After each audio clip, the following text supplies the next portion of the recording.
പീരിയഡ്സിന്റെ കാര്യത്തിൽ ഇപ്പം ഡോക്ടർ ഈ ബ്ലീഡിങ്ങിനെ കുറിച്ച് സംസാരിച്ചപ്പോൾ എനിക്ക് പെട്ടെന്ന് മനസ്സിൽ വന്നതാ വാട്ട് ഇസ് നോർമൽ എന്നുള്ളത്. ബിക്കോസ് ചില ആൾക്കാർക്ക് 3 ഡേയ്സേ ഉണ്ടാവുള്ളൂ, ചില ആൾക്കാർക്ക് 5 ഡേയ്സ് ഉണ്ടാവും, ചിലർക്ക് 7 ഡേയ്സ് ഉണ്ടാവും. ഇതിൽ എന്തെങ്കിലും ഒരു ഇതാണ് നോർമൽ അങ്ങനെയുണ്ടോ? And usually a lot of people say that they get brown പോലത്തെ discharge in the beginning of the പീരിയഡിന്. Is it normal? സോ നമുക്കിപ്പോൾ പീരീഡ്സ് ആവുന്നതേ എല്ലാവർക്കും വേറെ പോലെയാ. നമുക്ക് അറിയാം. നമുക്കിപ്പം മെനാർക്കയുടെ സമയം തുടങ്ങിയിട്ട് അത് ഇവോൾവ് ചെയ്ത് വരിക പീരീഡ്സ്. നമ്മൾ സ്ത്രീ ഇങ്ങനെ വരുന്ന പോലെയാണ് പീരീഡ്സും. സോ ഇനിഷ്യലി ഭയങ്കര ബ്ലീഡിംഗ് ആയിരിക്കും സാധാരണ. കുറേ ദിവസം പീരീഡ്സ് ഉണ്ടാവും.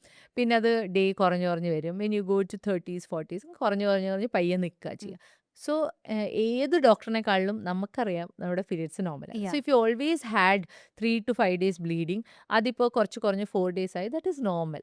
3 to 5 days മതി ബ്ലീഡിങ്. അതിൽ കുറവാണെങ്കിലാണ് നമ്മൾ കുറവെന്ന് പറയുന്നത്. ബട്ട് സ്റ്റിൽ അത് എപ്പോഴും അങ്ങനെ കുറവായിട്ടുള്ള ആൾക്കാരുണ്ടാവും. അപ്പോൾ അതവർക്ക് നോർമലാണ്. നോർമലാണ്. അപ്പോൾ നമ്മൾ അതിനൊരു എന്താ പറയുക, അത് നോർമൽ അല്ല എന്ന് നമ്മൾ പറയാറില്ല.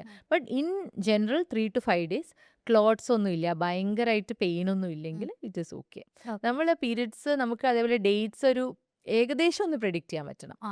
ഒരു 3 to 5 weeks ആണ് പീരിയഡ്സിൻ്റെ ടൈം, അതായത് 21 to 35 days. എക്സാക്ട്ലി ഇന്ന ദിവസം പീരീഡ് വരും എന്നൊന്നും പറഞ്ഞിട്ടില്ലെങ്കിലും കുഴപ്പമില്ല. ബട്ട് ആവറേജ് ഒരു Yeah. പ്ലസ് ഓർ മൈനസ് ഇത്രയും ദിവസത്തിനുള്ളിൽ വരും എന്ന് പറയാൻ പറ്റണം. അപ്പോൾ ഇതൊക്കെ ഉണ്ടെങ്കിൽ നമുക്കൊരു പീരീഡ് നോർമലാന്ന് പറയാം. അതായത് can you get pregnant during periods? പീരിയഡ്സിന്റെ ഇടയിൽ പ്രഗ്നന്റ് ആവാനുള്ള possibility and how safe is എന്താ പറയാ ഒരു sex during periods? Rarely yes. Rarely yes. Because ഈ സ്പേംസ് എന്ന് പറയുന്നത് ജീവനുള്ള സെൽസ് ആണ്. ഓക്കെ. സോ 3 to 5 days നമ്മുടെ റീപ്രൊഡക്റ്റീവ് ട്രാക്കിൽ കറങ്ങി നടക്കും. സോ സപ്പോസ് ഒരു സ്ത്രീയുടെ പീരിയഡ്സിൻ്റെ സൈക്കിൾ 22 days ആ വിചാരിച്ചു. 22 days ആണെങ്കിൽ ഓവുലേഷൻ എന്ന് പറഞ്ഞാൽ -14 days ആണ്. സോ 22 - 14 എത്രയാണ്? ഇപ്പൊ 8 എത്രയാണ്? 8. അല്ലേ? ആ. 8. അപ്പോൾ suppose she has periods for 5 days. ഉം. 6th day കോൺടാക്ട് ചെയ്താൽ there is a chance that she'll get pregnant. So ഇങ്ങനെയാണ് നമ്മൾ കണക്ക് കൂട്ടുക. സോ നമുക്ക് പീരിയഡ്സിൻ്റെ ഒരു പ്രോബ്ലം എന്ന് വെച്ചാൽ നമുക്ക് പീരിയഡ്സ് ആയതിനു ശേഷം ബാക്കിലേക്കാണ് നമുക്ക് ഈ സമയത്താണ് ഓവുലേഷൻ നടന്നതെന്ന് പറയാൻ പറ്റും. പറയാൻ പറ്റുള്ളൂ. സോ സിൻസ് ഈ 5 ദിവസമൊക്കെ കറങ്ങി നടക്കണതുകൊണ്ട് ആ. ഓവുലേഷൻ്റെ സമയത്തിന് 5 ദിവസം മുന്നേ ആണെങ്കിലും ഗർഭമാവാനുള്ള ചാൻസ് ചാൻസ് ഉണ്ടാവും. ഉണ്ട്.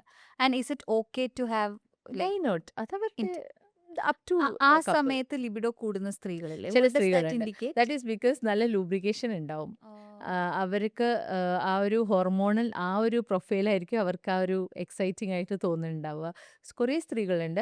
C there are females right before periods അവർക്ക് വളരെ ലിബിഡോ കൂട്ടുന്ന ആൾക്കാരുണ്ട്. റൈറ്റ് ബിഫോർ പീരിയഡ്സ് തീരെ ഇല്ലാത്ത ആൾക്കാരുണ്ട്. ആൾക്കാരുണ്ട്. ഡ്യൂറിങ് പീരിയഡ്സ് ചെയ്യാൻ തോന്നുന്ന ആൾക്കാരുണ്ട്. ഓവുലേഷൻ്റെ സമയത്ത് തോന്നുന്ന ആൾക്കാരുണ്ട്.